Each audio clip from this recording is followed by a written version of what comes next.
the first time somebody ever sees these, they will think they're broken. But if you look right in here, you're almost not going to be able to see that little line right through there. But if you go on the outside, you can see that little fractured end. That's called a fractured cap rod. When they forge these in one piece, these get put into a machine and it breaks this end off.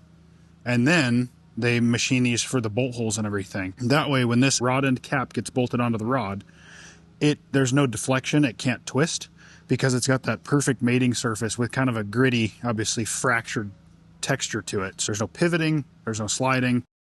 So you can see this is just a flat surface with a tongue and a groove. They're relying on the bolt here to hold this from twisting. Cummins actually ended up going to a fractured rod in '03. So when they came out with the common rail, they went away from this design. Power Strokes also use a fractured rod.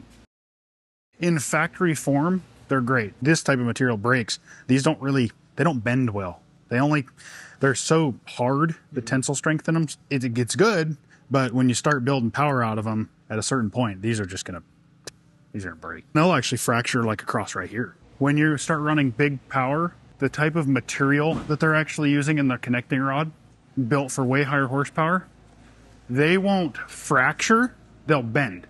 So it's a different material for milling and everything else. Because like a waggler rod, those aren't fractured. Those are actually cut and milled. If you're gonna run a higher horsepower application, the last thing you want is your connecting rod to break. You'd rather have it bend a little and you lose compression than them fracture in half and then that rod's gonna swing around and puncture a hole in the block. So like, especially in a racing application, you can bend a connecting rod and the engine's still usable. You can rebuild it. Yeah. If you break one, the motor's toast.